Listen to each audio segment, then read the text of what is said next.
Welcome to the Mortise and Tenon tapered table build. This video follows the process of turning a piece of raw lumber, in this case red oak, into this table you see right in front of you. We've got octagonal legs, tapered top and sides, tapered apron pieces as well. Check it out.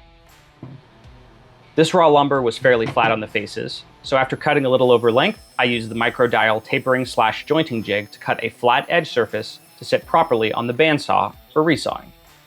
After some jointing using the grip blocks, I used the planer to get a uniform thickness on the two pieces. Okay, so now that you've seen how we process the wood, we're gonna do a glue up for the tabletop. The beautiful thing about this is that when you are cutting from the same piece for something like a tabletop or faces that are gonna touch, you can match them up so that the grains come out really symmetrical. Now the joint here is fine. There's a little bit of tear out here that we'll sand out, but we're in such good contact that you almost can't see that joint. And this could be mistaken as a single piece. So that's the goal here for what I'm trying to do today. We're gonna get it clamped up and glued. I used a glue brush to spread my glue evenly, and then used 4 AP clamps on my Dovetail work surface to hold the pieces down at the sides and push them together. 2 more AP clamps at the jointed edges keep the glued edges from rising from the table and keep the ends as flush as possible, finishing with a bar clamp for added pressure on the glued surfaces. So now that our glue up is set and dried, we can take the clamps off, check our seams, make sure we're flat, and get some sanding in to make sure it's really smooth and flush. Removing the AP clamps, I set up edge guides, ring clamps, and ramp clamps from the CNC kit for a low profile work holding while I sand. The V mark you see is a method of aligning the two boards when I glue to get the ideal grain match.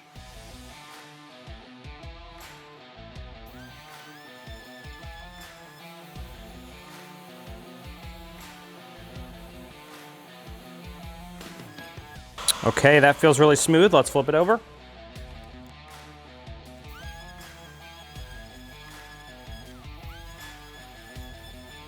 Now that we have got a smooth flush joint on both sides, we are going to take the tabletop and the apron pieces over to the table saw to taper them appropriately.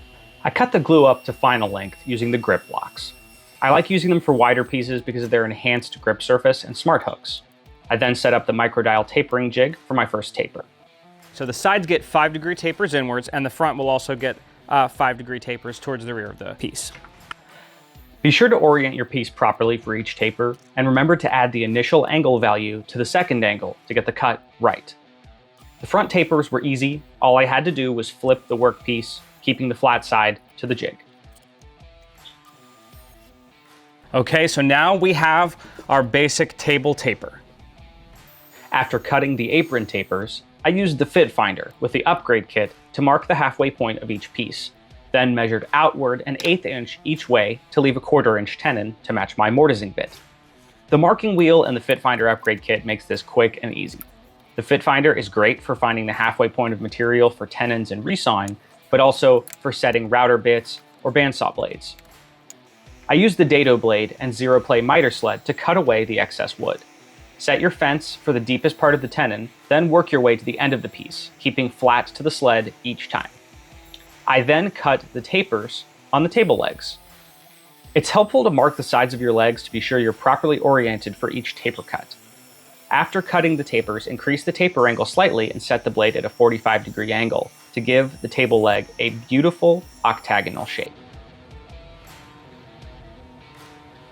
The mortising was easy because I made my tenons to fit my bit. The tricky part was customizing the mortises for each leg, since 3 of the apron pieces were tapered and the mortises were not uniform.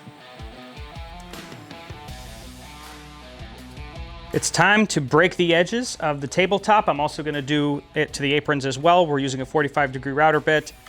The grip blocks made keeping a steady feed rate and consistent pressure against the fence easy, even with the tapered edges. There's something about the router table that I find really satisfying.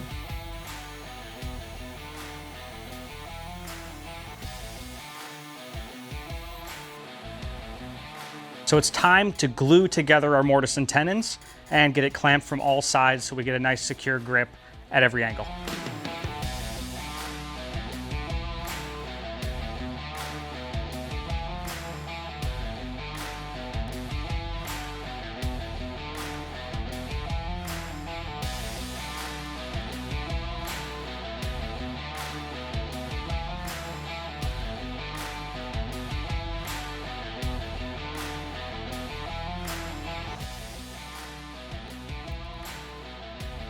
Okay, so we have scraped off any of our glue. We've done a little bit of sanding, wiped it with a wet towel.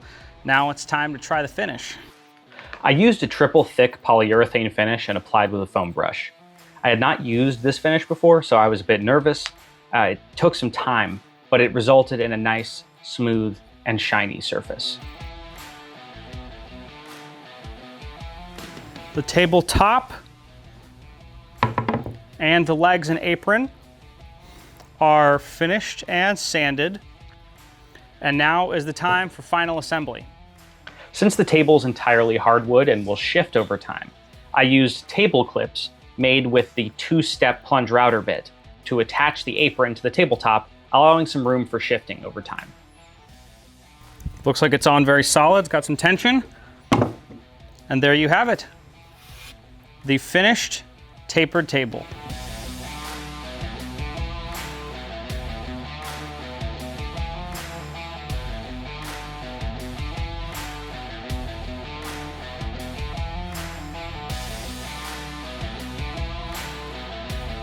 Thanks for watching the mortise and tenon tapered table build.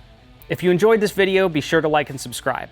We've got links below to all the products used in the making of this table. And if you have any ideas for projects that you'd like to see out of this shop, feel free to comment and maybe you'll see your idea in future videos. Microjig. Work safer, work smarter. Click the link here for another awesome Microjig video.